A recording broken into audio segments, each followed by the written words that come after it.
now you can probably hear me a whole lot better. It's the 14th day of December.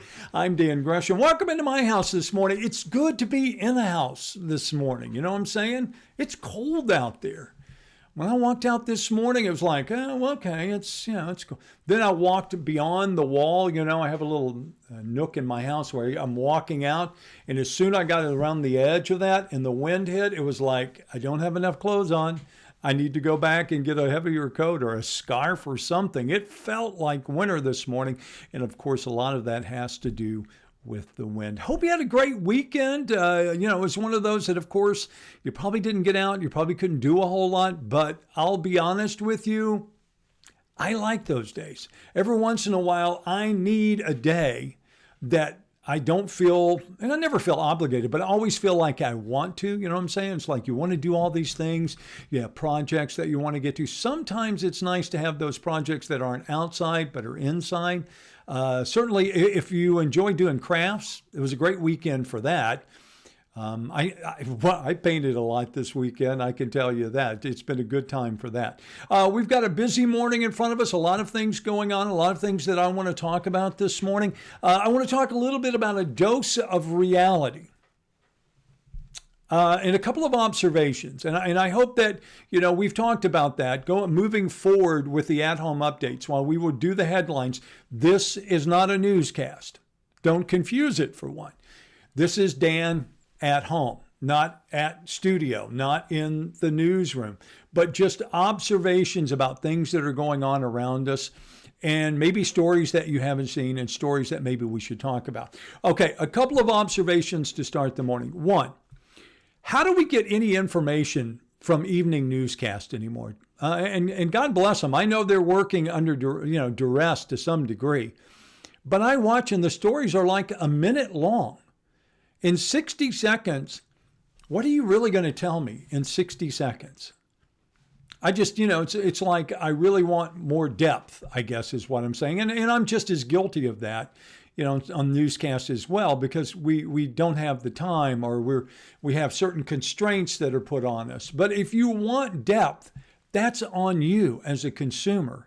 You're going to have to go and find it. Maybe instead of one 60-second story, maybe you're going to have to watch 10 60-second stories, or maybe you're going to have to do more than watch. Maybe you're going to have to read. Maybe you're going to have to, go out and find out firsthand what's going on. That's observation one.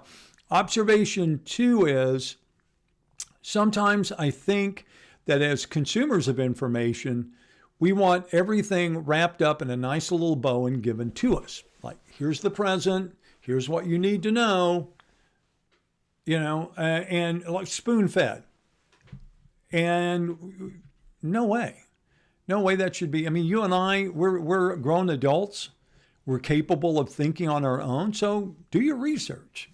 All right, just a couple of opening observations. Let's jump into some things. I got a couple of more for you this morning. But first, let's remind you that if you want to check in this morning, we love to hear from you. The folks that are out there, we know that we have folks that are with us every time that we do an update, and I appreciate that. I can't tell you enough how much I do appreciate that. When I miss a day, believe me, I hear from people who say, are you okay? Are you gone? What's going on? You missed 2 days this week. Last week, we had Toy Feast. It was a little bit overwhelming being in a situation where our community needs so much and knowing that so many of the people are also in a situation where it's not easy to give. They're struggling. But you know what? As always, you guys never fail to amaze. We raised more than $130,000 in food, cash, and toys. $130,000. I've been doing this from the first one, right? Standing in a parking lot, Dan Gresham, James Brown, hey, come by. We got a little bowl here.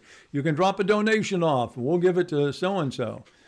To the point now where it takes a village. It's got all these people are involved and we have text to donate, but still it works. Nobody could have told me, almost 30 years ago, the first time we did this, it would still be happening today.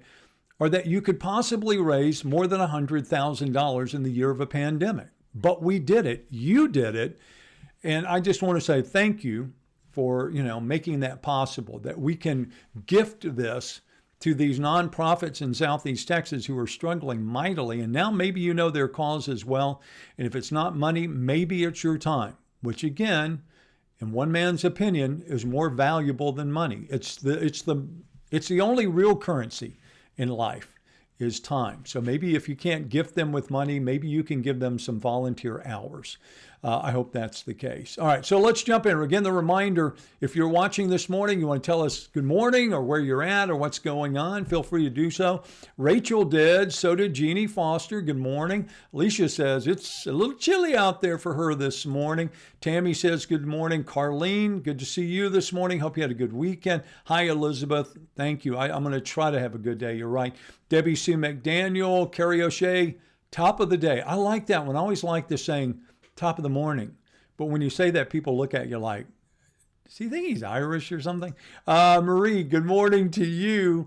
David Peru says he got 3.5 inches of rain. Wow. I did not get that. David. I'm thinking, because I don't have an official rain gauge, I just kind of go out there, put a finger down at it and go, okay. But I'm, according to Dana, we probably got 1.5, maybe 2 inches here in the West End. Sonia, good morning to you. Hi, Tom. Good to know you're doing okay up there in Frankfort, Illinois. And Tom is a Southeast Texan at heart.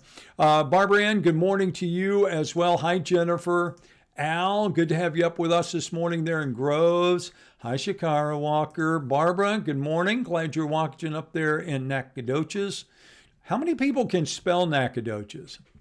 And, does anybody confuse it with Natchitoches?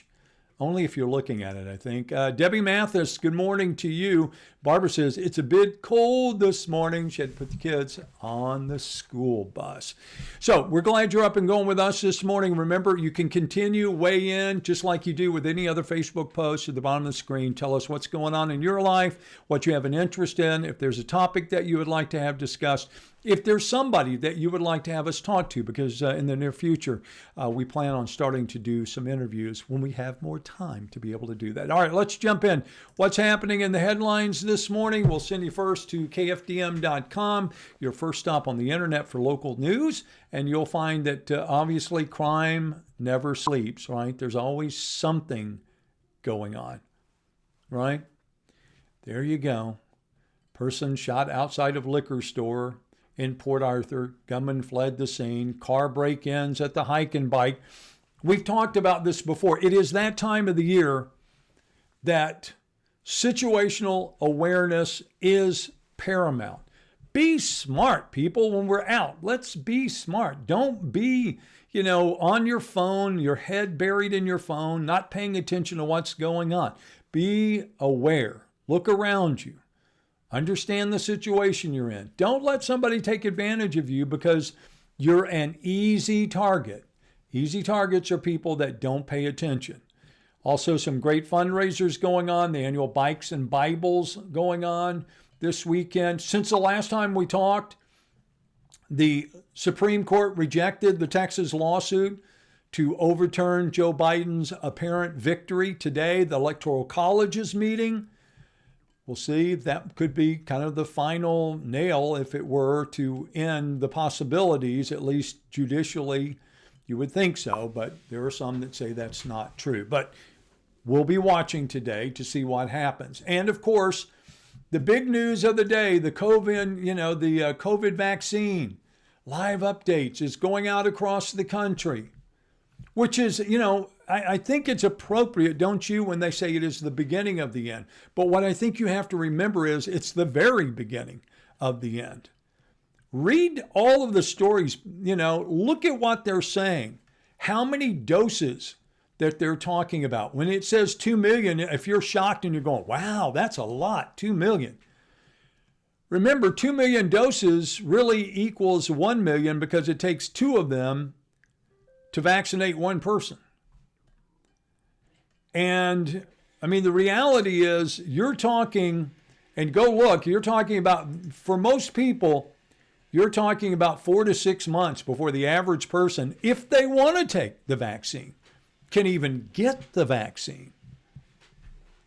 And I've seen a number of health officials talking about the expectations for the next 4 to 6 months in this country are very, very grim. Very grim. In fact, they're talking about the possibility of you could add, another 200,000 deaths before it's over. But again, just a dose of reality. When you hear all these people talking vaccine, vaccine, vaccine, and acting like tomorrow you're going to get in line to get yours, unless you fit into a very small criteria right now, that's not going to happen. So again, be smart, keep your head on your shoulders, pay attention to what's being said, what's really out there, and understand. So like the person who was shocked the other day when I was talking about 2 doses, they were like, there's no 2 doses. I'm like, yeah, you get one, then you got to come back and get the other one 21 days later. So that in itself will be an effort for a lot of people, right? Yeah, and again, it's going to be up to you. I'm not sure I understand necessarily all the rationale that I'm hearing about people who don't want to take the vaccine. Did they say the same thing with the polio vaccine? And then if your argument is it came too quick, then we could dive into the idea of,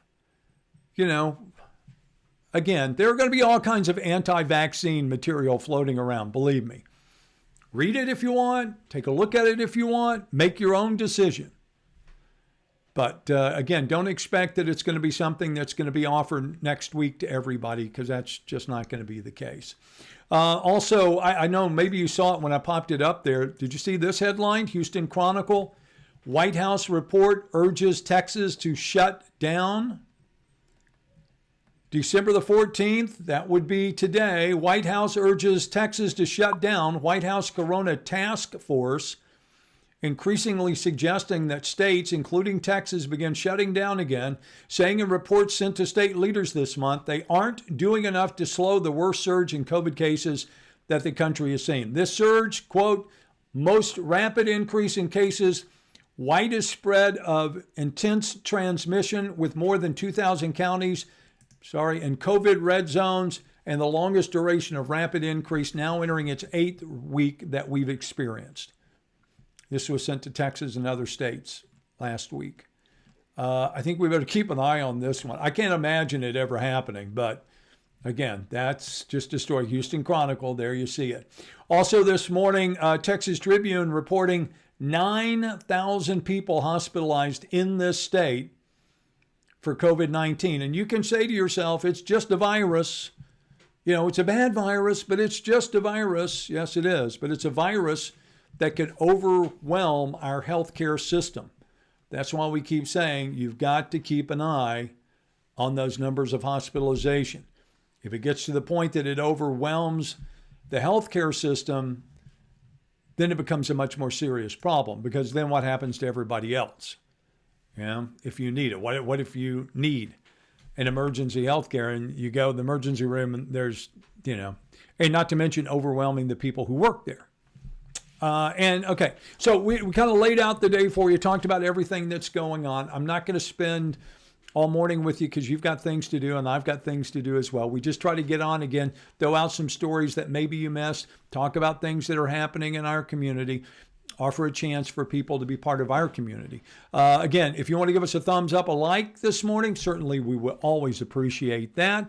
And of course, we'll be back tomorrow morning bright and early. But I'm going to leave you with, this is how tough the pandemic has been. Texas Monthly, barbecue news, massive closures coming for Q joints. They're talking about a restaurant industry in free fall. In the last 3 months, 10,000 restaurants have closed. 10,000. And we're about to see a lot of historic places that are going to be closing too. And some of them are, those places that you couldn't have imagined. Some of these barbecue joints, which are some of the best in the state. But again, just a heads up. Barbecue joints could be closing. Texas Monthly, you can go read the story. Daniel Vaughn with the byline. All right, that's pretty much does it for me this morning. Reminder again, do your homework. Go and read all the various things that are out there. Want to remind you too, you can keep up with us here on the KFDM Facebook page. You can also follow me on Twitter, Morning TV Dan, and you can subscribe to our YouTube channel, Dan's at Home.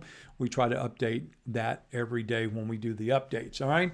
So again, I'm out of here. I will see you bright and early tomorrow morning on KFDM and KBTV Fox 4. And of course, we'll gather right back here tomorrow morning so as we can get together and share what's going on with our at-home update. Till then, be safe, be careful, and we'll talk again.